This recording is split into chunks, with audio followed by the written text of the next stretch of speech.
Hey guys, this is National Master Kevin Yang back at it with another video this time. It will be, once again, another one of those Simul games, right? So I'll be playing against another game against MLG Chess, and I just wanted to highlight the white side of the game. So I played e4, e5, knight f3, knight c6, bishop b5. This is what's called the Roy Lopez opening, or the Spanish defense. Right, so the goal of white, sometimes it could be take and take, and other times it could be c3, bishop, bishop, castles, d4, something like that. Really slow game. But then our MLG chess plays knight d4, and I was surprised by this move because I hadn't seen it in such a long time. I remember playing against this in a tournament game where I was like, you know what? Take, take, and then I just sort of thought, maybe this is okay for black, right? So in this game, I sort of followed that same idea. I sort of thought like, okay, this is okay for black. Bishop c5, d3, a6. Now in this case, I would say you want to break d5. So as black, you want to break d5, or you want to sort of get castled as quickly as possible, because you know I'm going to come piling in on the king side. So after a6, I would say maybe this is a little bit unnecessary, because there's not much going on this side of the board yet, right? And knowing that I've sort of going to place my bishop out, pawn out, right? I'm coming in on this side. You should get your forces ready on the king side as well, right? So really this move it's not a big mistake per se. It's more or less a move that didn't exactly have too strong of a purpose, because even here I could play something like queen h5, right? Because after takes, take. And let's say after the bishop moves back, well, I could move my bishop here, attack the pawn, right? And after queen f6, bam, f4 is coming in. So it's really quick, and you notice that all my play is coming in on the king side. So it just felt like this a6 move was a little bit unnecessary.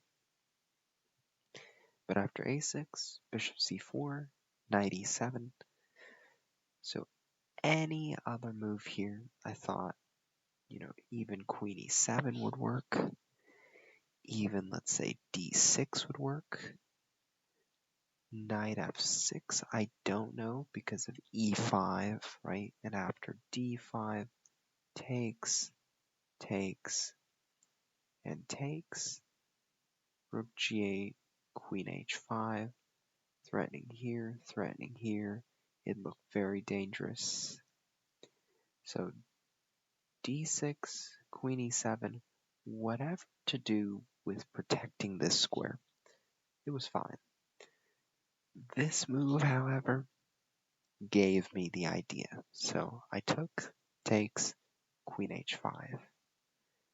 And after knight g6, our MLG chess found out my purpose.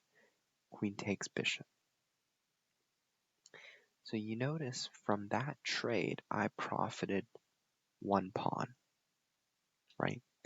So you notice black has 7 pawns. I still have all my pawns, but now I get to pick up another pawn. And then after f4, threatening f5, bishop d7. Now I play a very sneaky idea. Bishop d2 with the idea of bishop c3. Very sneaky. may not be the best execution. Maybe I could also play knight c3 with the idea of knight d5 as well, where I could play e5 or f5 or whatever. But I thought, you know what? Let's be sneaky. So after rook e8, bishop c3, rook g8, queen d5, what I basically am doing, rerouting my queen. Right now I'm setting up this f5, this pin, and here my opponent resigned because, you know what, f5 is unstoppable. And so, honestly, if I had to recommend a certain defense against bishop b5, play a6. Don't be afraid to, because after takes, and you think, oh, I'm losing a pawn, right? Wrong. Here are two options. Queen d4, take, or queen g5, take, right? There are two options.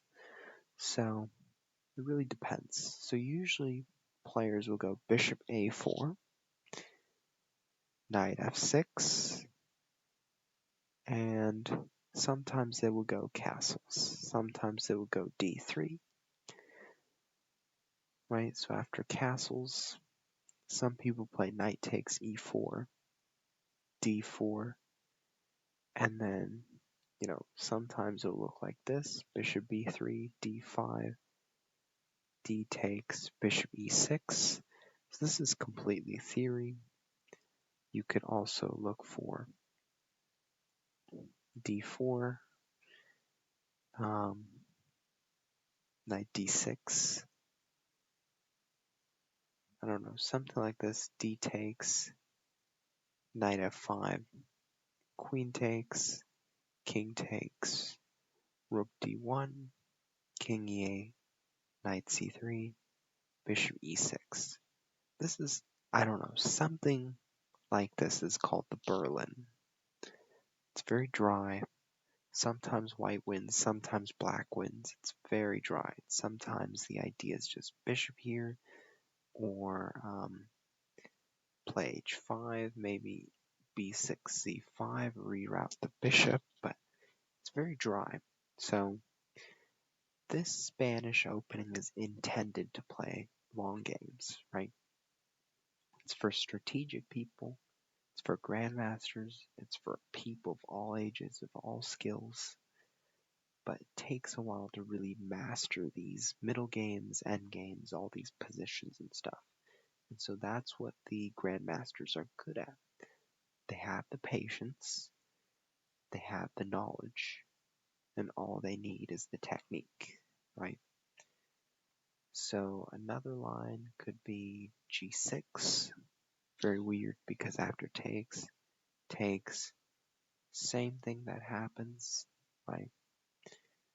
After bishop takes, d takes, castles, bishop g7, knight e7, castles, and it's also completely fine. So there are so many alternatives to this. Even you could play d6, right? After d4, something like take, bishop d7, also fine, right? So there are so many variations to all these openings, and that's what makes chess so complex and so challenging, really. So, from this game, I would say really the only few moves were a6, which, like I explained before, and knight e7 was another one. Because other than that, really, it was a drawn game other than that, because of those two moves that gave me the advantage that I needed. Right, so this f7 square is very important at the start of the game. So it's always important that you watch out for these. This with the bishop there, with the king there, right? So It's not easy, but I do suggest that with doing tactics trainer, by doing puzzles, by playing more games, maybe if you're at like the 1800 level, the 1500 level, maybe you're reading books about certain games or certain setups, maybe the planning, maybe the end game, the middle game, whatever you're working on, just enjoy what you do because chess is a game that if you like it, you'll do better than the people who don't. And so if you enjoy looking through all the complexities, if you enjoy working with people who enjoy it, if you just do anything that you want to improve, you will improve. And so thank you for listening, and I hope you learned a lot.